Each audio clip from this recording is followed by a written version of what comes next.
For so long, hindi ko na ihatid sa school itong aking dalawang anak na high school. Pero sa araw na to, finally ay nakapag-attend ako ng kanilang foundation day. Hello world! Mabuhay! This is your mommy queen again, the trying hard vlogger ng Jensan. Minsan talaga akala ng ating mga anak ay mga super nanay tayo, ano? Tulad na itong aking bunso, kinabukasan ay mag-o-open ng foundation day nila. Pero nung gabi yan, saka pa lang sila nagsabi na meron palang gagamiting headdress. Kaya ayan tuloy, gabing-gabi na, ginagawa ko pa rin itong kanyang susuotin dahil kinabukasan na nga. Buti na nga lang, meron pang available dito ng mga kartulina at ibang gamit na gagamitin sa paggawa nito. At finally, meron ding YouTube, kaya ayan, natapos ko na rin agad siya. Ito talaga yung isa sa mga pinaka-hate nating mga nanay na kung saan matutulog na lang tayo minsan may ipapabili pa or may ipapagawa pa yung ating mga anak.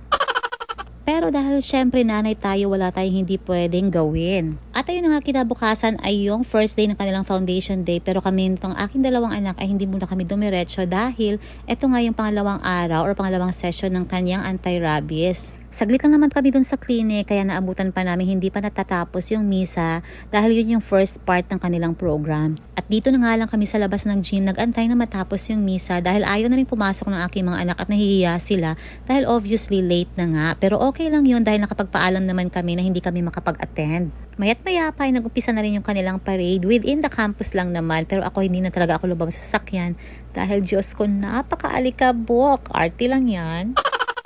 Ilang saglit lang ay bumalik na rin kaagad yung mga bata sa gym dahil mag-uumpisa na rin yung kanilang formal program.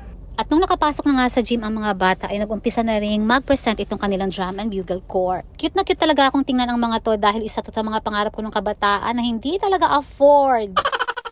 Yung alam mo yun, yung kabataan natin na gustong-gusto natin sumali itong mga ganito pero hindi talaga afford ng ating mga parents. Kaya ayun, for the audience at tagapalakpak na lang talaga tayo.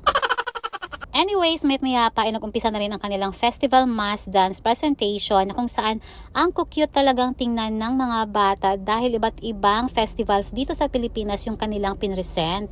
Pagkatapos naman ng kanilang mass dance presentation ay diretso na rin sila sa lunch na kung saan iba't ibang division ay merong mga food packages. Fast forward kinahaponan ay pumunta din itong aking husband Ri dahil nga manunood kami sa folk dance ng aming bunsong anak na lalaki which is kasali siya.